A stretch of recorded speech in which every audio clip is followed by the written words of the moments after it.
欢迎收看《时刻》，是的，现在中国真的流年不利。刚刚不是讲吗？川普上台了以后，就是以中国为最大而且唯一的对手。未来两国如果再有经济战争，对中国来讲当然会伤筋动骨。那你现在中国当然想要往海外发展，我在海外做了很多产业，我到海外去开矿。可是妙的是，这个，导播再看这张图，这是哥伦比亚的一个金矿。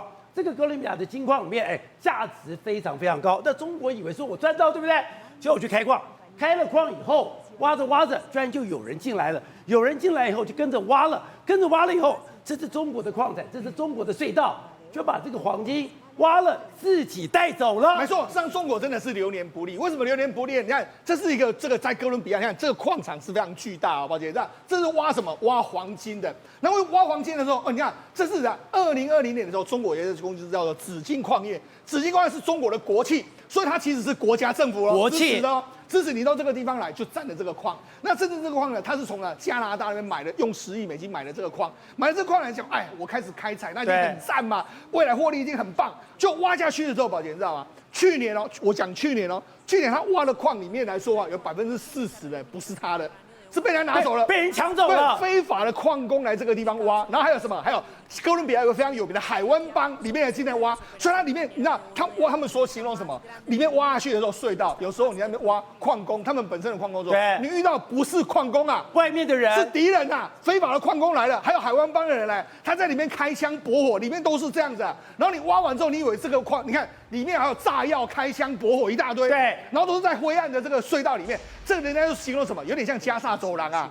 其实加沙走廊就在地底下面，因为它这个矿坑呢，我觉得往下挖好几百公尺，所以他们里面也是不见天日。对，然后大家就在里面互相搏火，你可能遇到，然后中国受不了，中国自己请保安来，这是中国保安，那不错啊。对，你有全副武装的保安不行吗？宝姐不行啊，为什么？因为那些海湾帮他们比你很有钱啊，他有武器，他们也是一样有武器，所以双方在那边互相搏火。那中国受不了，所以我刚刚看那个画面是在隧道里面，在隧道里面那个火光，对，是在里面搏火，对，他搏火这边每天那边开枪，这个然后互相丢炸弹一大堆。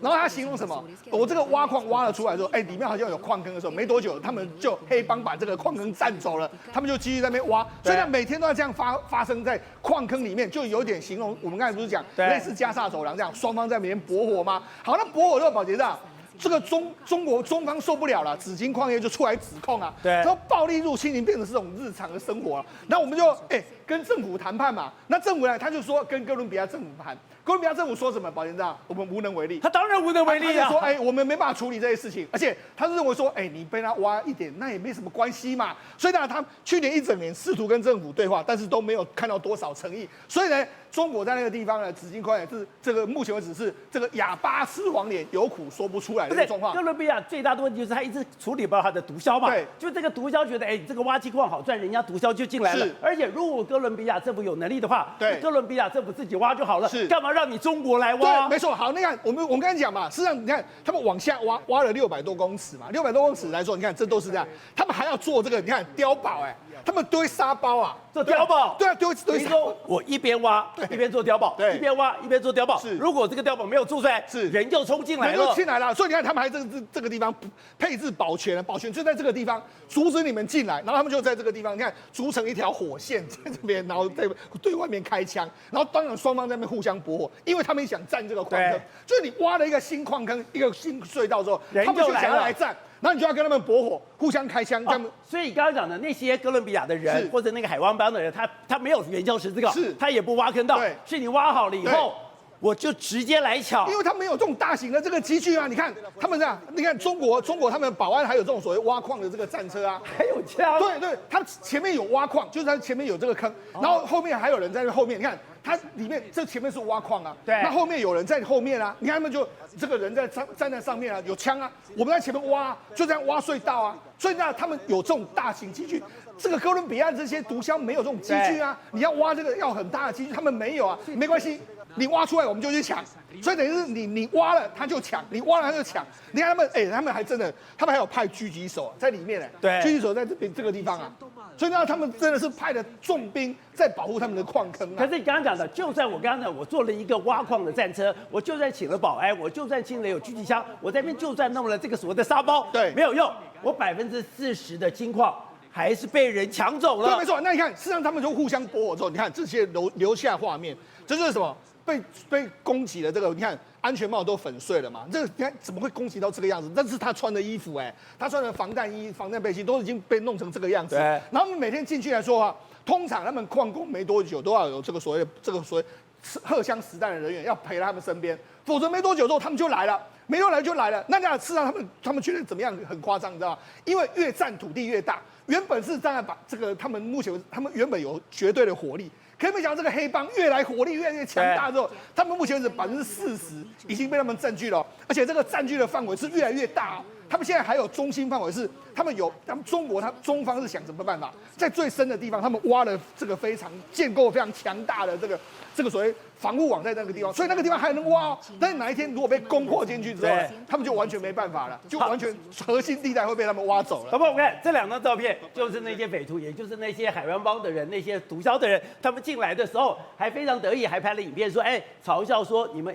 拿我一点办法都没有，不但拿我一点办法没有，刚刚讲他们现在不是把这些金矿挖走吗？挖走我总是要有车吗？对，我总是要有东西载运吗？是。他说如入无人之境。他出去之后，哥伦比亚政府完全没有管，整个马路根本没有限制，把中国给气死了。而且他们现在占领的区域越来越大，现在整个矿区60%的区域就被这些人，60%的区域就被这些人占领了。好，抱歉，事实上来挖矿有2种人，一种是什么？一种是海湾帮。我跟你讲，成群结队、大批人马进来跟中国搏火的那些是海湾帮。再还有另外一种是非法的，就是他其实是可能住在周边啊，反正他无聊要进去里面掏金这样。所以呢，他们这些非法的人民，你看他们来之后非常开心，说没想到我们居然来掏金的，占领了一个矿坑，这样来挖很脏的一个状况。所以他们就说，而且这些人都怎样？如果真的是海湾帮的，是真的跟他们互相搏火，大家有重型武器。但这些人没有，他们都是拿那种小炸弹，有没有？小炸弹，我要占领之后，我就丢这个小炸弹进去，然后炸出一个空间之后，然后我就把这个地方就开始挖，因为反正他们互相在搏火嘛。这些小区没有人管的地方，我就在这个地方开始慢慢的挖，而且他们慢慢挖之后，他们要怎么挖呢？所以这是非法的。对，他们怎么挖呢？非法在那边爬进爬出。他们怎么挖呢？他们就从外面挖进去。挖进去之后，因为他们不知道哪里有金矿嘛，宝姐，你要怎么知道哪里有金矿？紫金矿业的隧道里面就会有金矿，对，所以他们就挖到那个地方去，他们就从那边挖到那。所以为什么要占紫金矿？因为他们知道哪里有金矿。为什么海湾帮要夺那些矿坑？就是因为只有他们知道，所以等于变成是说，紫金呢在里面挖越多之后，就全部被占领。所以现在我刚才讲到。这个紫金矿的矿坑是往下走，对不对？对，640公尺。比较表面的层的那些部分都已经被占领光光了，因为那些范围太大，比较深层的矿，目前为止紫金矿还站在这个地方，所以就变成是这个周边其他都已经被完全都收刮完毕，他们只有最核心的部分。那如果最核心被攻破之后，那未来可能这个整个金矿都被他完全端走了一个。而且他多夸张，你知道吗？他们就算了一下，一天有250次的炸药，这边丢进来，他们根本不在乎这些矿的安全，他们也不在乎这些矿这个能不能保持。反正我今天讲，今朝有酒今朝醉，今天抢了我就跑。现在紫金矿坑里面3个矿坑，被抢了2个了。因为这些所谓非法，他们 nothing to lose， 所以没有关系。就那实际上打到什么呢？公司的官员就说没办法，这个是被壕沟战，我们在那边跟他们打壕沟战，然后后来他们就只能够放弃，所以就一直不断的败退，不断撤手。那你看他们还放什么？你看有放这种所谓陷阱，可以引爆了这个炸弹，还有放这些假人在这个地方，他们都希望能够吓阻这些人。可问题是这些人完全不怕你啊，他就进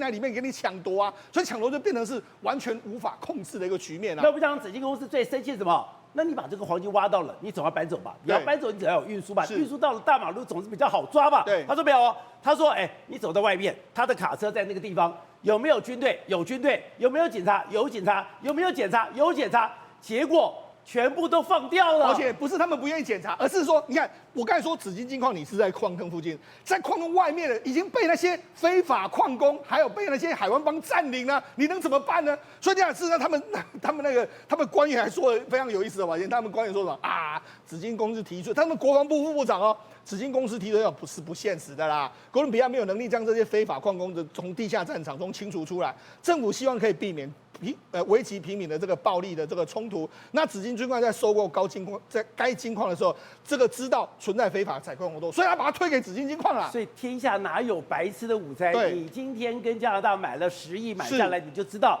它是非常危对险啊，所以他的，就说，那你就本来就知道。好，那我们讲到底是谁全这样推出去。我刚才说有非法的矿工队，还有另外就是这个就是海湾帮了。海湾帮，海湾帮，你看他们还有标志 AGC 啊。那 AGC 来说，你看他们是个很大的帮派。而且他现在已经有7000人了，他有7000人的武装部队啊，所以他其实是个非常厉害，而且他已经建立了一条从哥伦比亚到美国的贩毒路线，古柯碱，还有移民很多人，所以他其实是个非常类似一个小国家的一个这个大的这个团体，所以你用紫金金矿怎么斗得过他？你用民兵去跟他打，怎么打得过？所以刚刚打不过啊，所以你只能够节节败退。然后他们还，宝姐，那他们还建什么？我刚才不是说吗？他们在表面上这个占领，对不对？他们已经在表面建立一个非常大的地下网路了。他说这里面有简易的通道，然后隧道有380个入口往地下通，然后还有什么床铺、厨房、浴室，还有保安。所以就是说，你看我刚才不是讲，表面上是他们的占领，对，深层是这个紫金公司，他们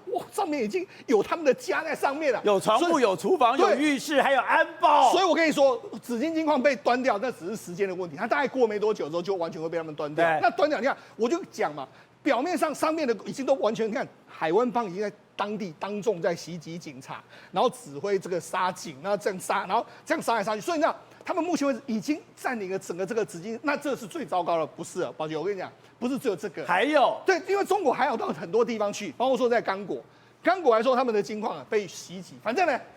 我们就抢中国的这个公民，中国公民有钱，所以当地人你一出来之后，当地人就完全把你杀了。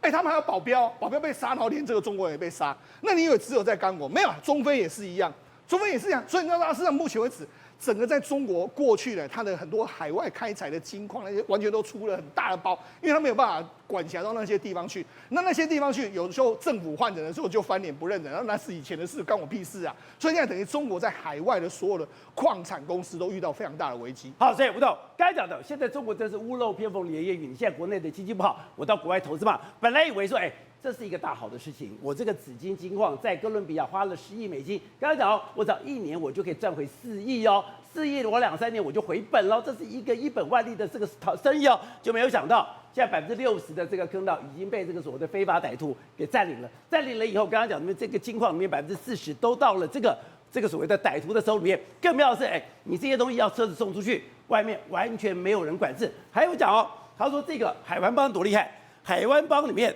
我有床铺、有厨房、有浴室、有安保。他说我还可以让你吸大麻，我还可以让你吸毒品，甚至我还可以提供你女人。这个东西它是应有尽有。这个宝珍，你相不相信这个报道？是假的吗？我现在很简单问一个简单的问题了。这个中国国企的老总在这边讲一大堆，暴力入侵变成一种日常啊，然后而政府几乎没有提供任何帮助，是哪一个政府啊？哥伦比亚政府嘛。然后他去年亏了2亿美金。对。他为什么要讲这个话？为什么？他跟公家交代嘛。我根本认为内神通外鬼，怎么可能有人每天来抢？而且这个时间那么准，你挖好了我就来抢了。他们根本是我认为他们是一伙的嘛。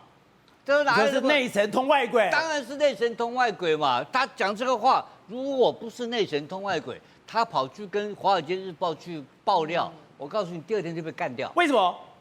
开玩笑，《华尔街日报》登出来。他会被黑帮干掉的。你是黑帮，你要把他干掉。我会把他干掉，对吧？你不封口把他干了嘛？他没事，他在那边讲坐地分赃嘛，这个当然是假的嘛。然后第2个问题，我问你很简单，那挖金矿那么简单，为什么哥伦比亚人自己不挖？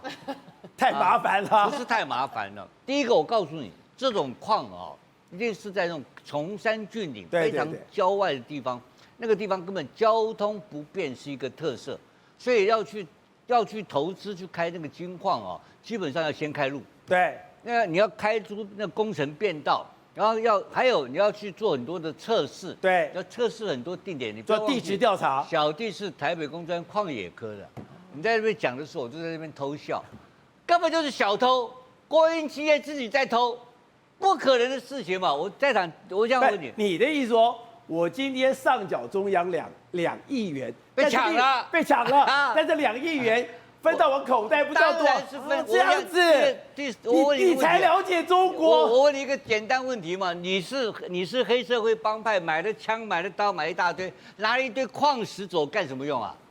那个矿石没有意义啊，矿石要经过洗要提炼矿，要选矿，要经过很多的程序，才能够把它那个原始的那个矿砂弄到可以到销售。这个拿矿石有什么用？所以一定是这个没有类神通外鬼，他怎么干呢？对，他一定有另外的洗矿跟选矿的地方嘛。这个只是一条龙作业，你对抢个石头回家有屁用啊！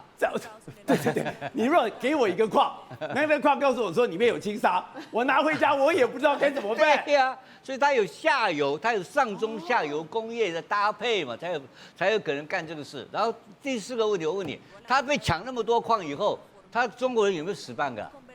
没有嘛？死人啊！为什么不死人？奇怪，强盗来要杀人，对，不然你怎么会听话？哎，你一天放200个炮都没死半个这是人，他讲的。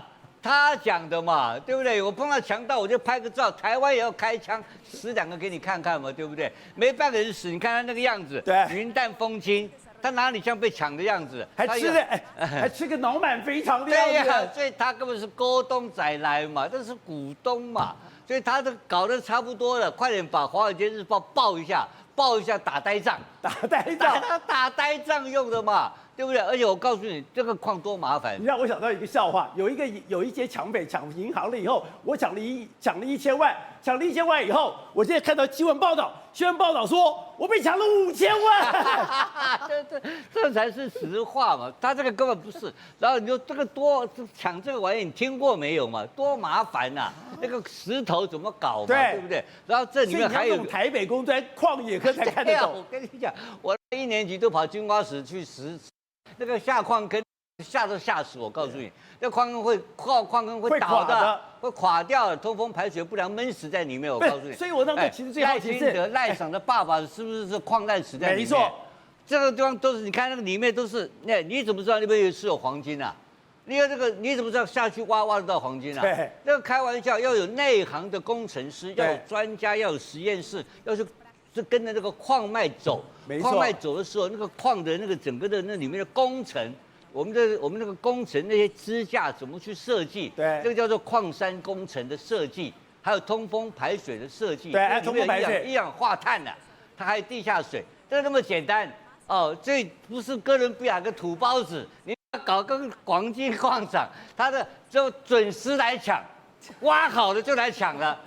那这么好的事情，那个军方当然不管了，对，那个旁边的保安当然不管了，管了干什么？自己搞的，他们大家一起股东嘛，一起搞，当然一起。中国人多厉害啊！他别的我跟你讲，中国你看他贪官的习近平杀了100多个贪官，对，这种东西国营事业到海外，此时不贪，切待何时？贪完他可能就不回国了嘛，对，可能当美国人去了，他可能到美国去你这样我就懂了，哎。如果这个日子这么难过，如果这么惊险，每天这样开枪，你可以长成这个样子吗？他在海上的还没有什么问题啊，路上失路全部赔钱，对，都是这个样子啊，就是这搞这一套啊，对不对？如果真的有这种事情，如果我这样问一个很简单，如果美国有一个情况，在哥伦比亚碰到这种事情，那什么结果？不，黑水公司就去了，对了，就杀人了，把人杀了，对不对？啊，去之前他就跟你先谈好，黑水就跟哥伦比亚的黑帮先讲好，我1个月保护费缴多少钱嘛？对，不然我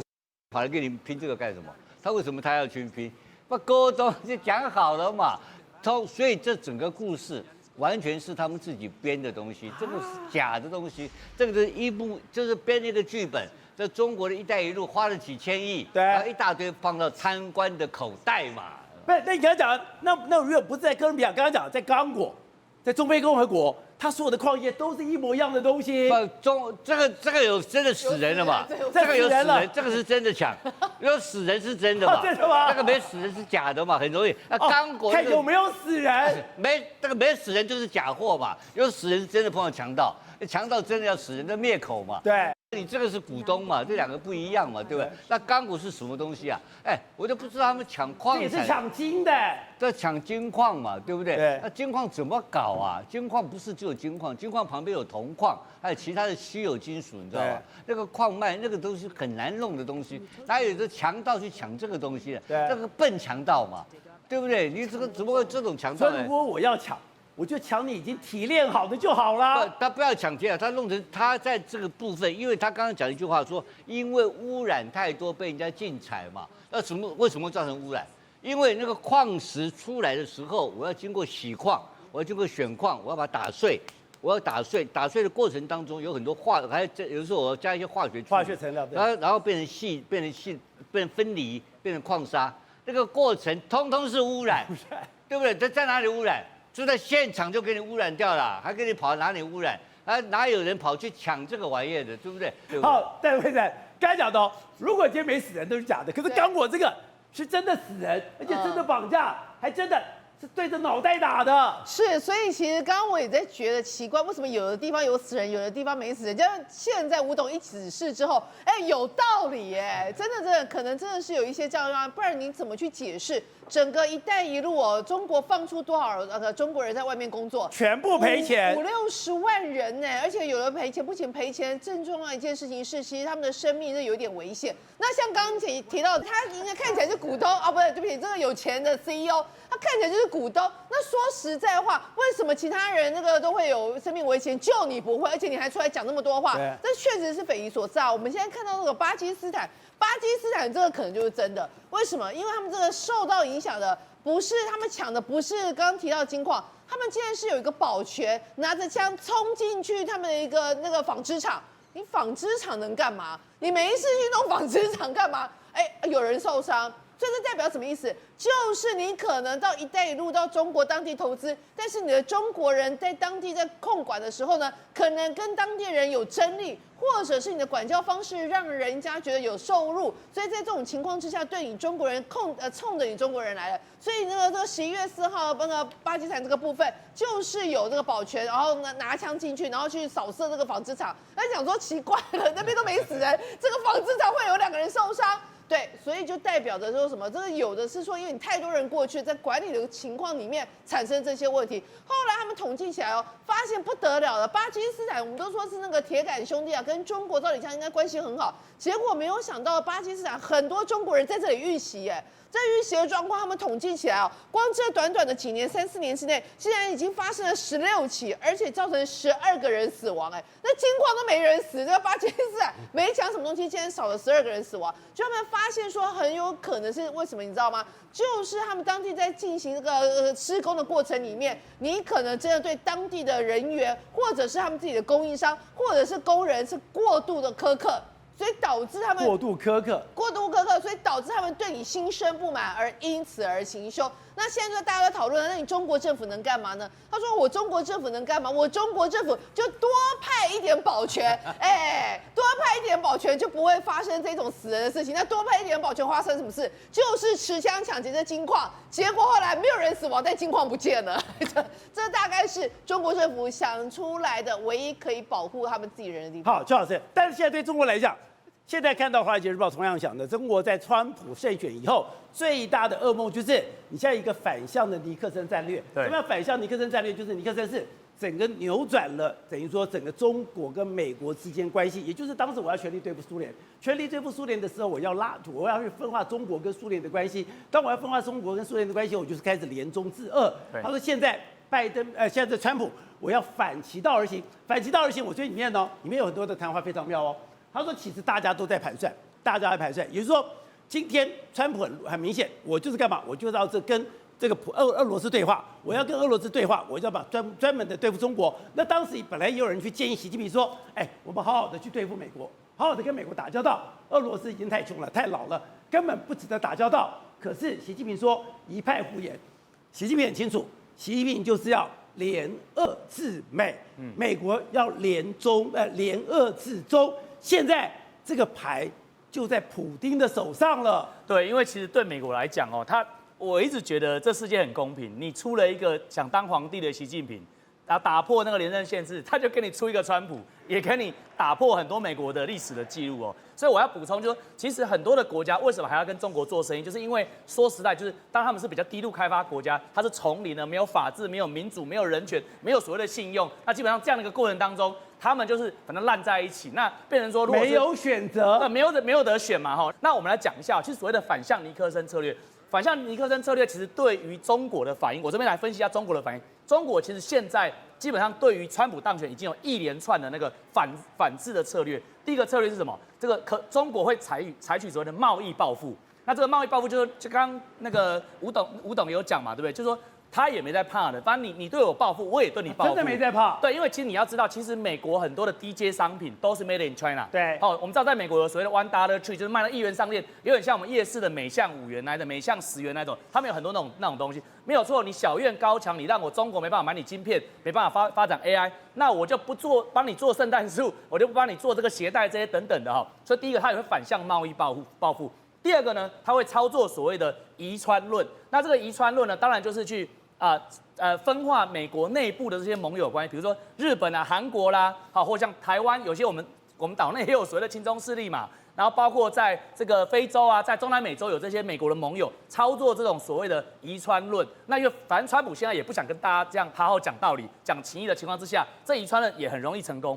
第三个呢，叫做强化团结 ，CRINC， 就是所谓的 China、Russia、Iran 跟 North Korea， 就是中国、俄国、伊朗跟北韩。那这个基本上已经变成一个新邪恶轴心。反正你们现在美国就要对付我们，我们跟他结在一起。不过当中呢，你也讲到，川普他会想办法去拉俄罗斯，来去打中国，这也是川普这一方来讲他比较习惯的策略。因为我们知道，川普在中东曾经有推过一个叫亚伯拉罕协议，他基本上就是拉拢这个沙地阿拉伯的逊尼派来去打击伊朗这个什叶派。所以川普跟习近平之间其实都有彼此厉害的地方，但是谁会技高一筹？我个人是压川普一票。你觉得他是有办法把拉俄罗斯过来去联俄制中？对，其实因为俄罗斯跟中国的关系还是有一些矛盾，比如说乌俄战争的过程当中，他也没有很明显的就站对俄罗斯，那这个对普丁来讲是非常不爽的。那多次的这个经验让普丁知道说，中国人也不是完全能够信任的。对，那中俄之间的历史，其实过去你从赫鲁雪夫，你从毛泽东的时候，你就会看出其实很多的一些矛盾的空间可以操作，但很可惜，美国的建制派华府这一挂人其实是轻忽操作这个中俄之间的矛盾，导致后来呢，这个中国不断做大。好，辉成刚才讲的，其实，在操作这个东西，他们讲到一个最根本的问题，对，你的基本矛盾。这个基本矛盾，我看到川普讲得非常清楚。川普讲说，我现在跟俄罗斯没有基本矛盾啊。现在川普刚刚讲，我在第一任的时候，我就已经试图让美国跟俄罗斯走得更近。结果呢，当时共和党跟民主党全部都反对，反对以后我离开了就没有了。后来就完全没有联络，没有联络了以后，川普获得压倒性胜利以后要重返他说他已经开始一直都想要在暗示说我要再跟你进行谈判。进行谈判的时候，我们刚才讲了，川普的前国家安顾问奥布莱恩曾经讲过，他直接跟俄罗斯讲，你不要忘了，你们跟中国是有矛盾的中国是一直觉得你占领了他们最多的土地，你跟这样的一个国家，你怎么可能合作？所以呢，他在分化他跟中国之间，俄罗斯跟中国的关系好，那中国也很妙中国清华大学曾经写了一篇文章给了习近平说，我跟你讲啦，现在这个俄罗斯的经济没有前途啦，俄罗斯建立更好的关系，对中国一点好处都没有。习近平说你一派胡言，所以就习近平的眼光来讲，我联俄制美这也是一个路线。现在就看我一个是要联俄制美，一个是要联俄制中，这两个人谁的手腕比较高？普丁会倒向哪一边？是其实很清楚的一件事情是，川普从头到尾都认为谁是他的主要敌人，就是中国。为什么？因为中国人抢走了美国人的工作，所以这就是川普从2016年一上来的时候，他要做的事情就是联俄制中。但是呢，其他的那一些，不管是共和党里面的建制派，或者是民主党人，没有人接受他们这样的一个说法，每个人都认为俄罗斯才是我们美国的主要敌人。所以在上一次那个第一任的时候呢，川普就觉得，他有点受困他有一点施展不开来他认为他自己的策略这是对的，所以后来他这一次回来的时候，欧布莱恩为什么要先讲这句话？欧布莱恩其实意思就很清楚你们之前过去4年拜登的时候，你们对于这个俄罗斯把它变成是你们美国的主要敌人，这个方向是错的。真正的方向是什么？就是最主要敌人就是中国，所以他才故意去讲那句话，讲说，你们那个俄罗斯你要搞清楚呢，你是跟中国走那么近，中国人永远不会把你当自己人，因为你跟中国有血海深仇。他说跟一个认为俄罗斯侵占大片领土的国家走得如此之近，根本不符合你们的最大利益。是你们夺了中国多庞大的土地，17万平方米的土地，这么庞大的土地，中国现在不跟你算总账，哪时候以后总有一天会跟你算总账？所以呢，其实他等于是先埋了一根针，见缝插针，要来分化俄罗斯跟中国之间的关系。但是我也佩服习近平，习近平呢，事实上在中国他们自己内部的一个评估里面认为，哎呀，俄罗斯已经没有经济没有实力了啦，我们不用跟俄罗斯打交道了，我们其实可以忽略俄罗斯。习近平马上就说一派胡言，就说对中国来讲，永远的敌人是谁？就是美国。俄罗斯不管怎么样，你还是要跟他维持一个友好的关系。所以在这两股力量之下，现在懂得习近平在想什么的川普回来了，所以现在这场戏才要上场。好，所以吴总，我刚才讲，现在中国最大的梦是反向尼克森战略。尼克森的战略是谁？是季辛吉帮他执行的。季辛吉刚刚讲到，他讲的大外交，他讲的大棋局，全世界是下一盘棋。现在都刚刚讲到，现在这个棋，中国、俄罗斯以及美国三方都在扭转中。对，但这个时空背景啊，跟当时的 Nixon 那个时代差非常非常多。因为呢，目前的情况来看的话，这个所谓的刚刚这个邱老师讲的邪恶轴心啊，他们就是中俄之间的关系的绑定的程度远超过过去，历史上从来没有那么这种的现象。而主要的这种情况之下，因为俄罗斯跟中国的关系是一个军事结盟关系。换言之讲，这是两个核大国。当这两个核大国同时发动对美国攻击的话，对，你认为美国撑得下来吗？他撑不住吗？美国撑不住，美国的所有的军事准备啦，只能够跟一个大国打仗。对，两个国家只能选一个，两个同时来打他的话，他没办法。你想想看，他会打几面战争啊？如果今天这个邪恶轴心这个发动全世界大战的情况之下，中东会打起来嘛？对不对？然后这个北朝鲜一定进来打，一定跟南韩搞嘛，对不对？然后中国一定是打第一岛链嘛，然后这个俄罗斯会干什么？搞日本啊，他会同时发动。对，他如果他动就是同时发动，而且他们平常的准备工作，这4个国家就平常就在演习啊。他们的军事准备，他们的军事联盟关系是非常紧密的。对。但你看美军的关系其实并不紧密啊，美军跟台湾没有任何的军事同盟关系啊。我们的这个红准火箭筒只能打200公尺啊，250公尺啊，根本就是就是跟就是根本没有用的一个，根本当炮灰用的，对，就完全没有是一个非常落伍的一个军事的这种军事装备嘛，所以你就知道说，那俄罗斯的盘算是什么嘛？现在俄罗斯的盘算，你讲你的嘛，我在过我的生活嘛，因为普丁现在他要做到他2个主要目标，一个他国内他现在还是超高的声望嘛，他还是超高，他没有挑战者嘛，对，所以他还是稳坐他的俄国的沙皇的地位。然后第二个来讲的话，他的北约东扩的问题，他对现在已经吃到嘴巴，你说他不愿意吐出来嘛？那现在目前大家就争这个东西，好，那问题怎么办？现在怎么处理这个问题？所以未来发展，我先推估给大家看。第一个，集中火力干北京嘛，一定是这一招嘛。他一定集中火力，那干北京而且最好用嘴炮嘛，不能用真的干嘛，就嘴炮打嘛。所以嘴炮他一定是对中国共产党表现出极大的恶意。好，那这问题是俄乌怎么办？我跟你讲，他会乌克兰的钱就开始不出金了嘛，不出金谁出？北约出，北约会出钱，哇，这些家伙别的本事没有，他们怕死了嘛，他们怕川普嘛，川普很简单啊，我现在照样出嘴巴，我要出兵也可以拿钱来啊，所以乌克兰不急啊，乌克兰哪里有急？因为那些填补的空档的经费，对，我认为北约会出钱啊，那些欧盟国家会出钱，对。因为那些出钱不是问题，打仗军力才是问题。对，真正的兵力的雄厚才那个美军的力量在后面嘛。所以说钱可以解决掉。所以问题是，那俄罗斯不是笨蛋。可是我从一个点上来看的话，确实中俄有矛盾。矛盾在哪里呢？很简单啦，因为中国所有的边界大部分是陆路边界。对。陆路边界来讲的话呢，到处得罪人，都有争议。他大概有14个国家跟他有争议，对。然后美国是什么边界？美国全部是海域边界，所以美国很容易保护他自己的国家。这2个国家有优劣就看得很清楚。所以这14个国家里面最恐怖是哪个国家？当然是俄罗斯嘛。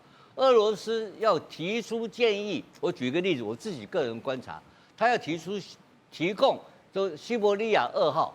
经过蒙古、外蒙古到内蒙古，然后进到中国大陆嘛？对。啊，习近平答应没有？不敢答应。对，我现在已经10几%用你的东西了，到时候我30%、50%人员被俄罗斯控制住了，那我不是跟现在的北约、欧盟国家一样，跟德国一样？所以大家都各怀鬼胎，因为天无二日，在这个时候，我们邪恶轴心谁也好，普丁打从心眼里面，他就瞧不起黄种人。这大白人沙文主义。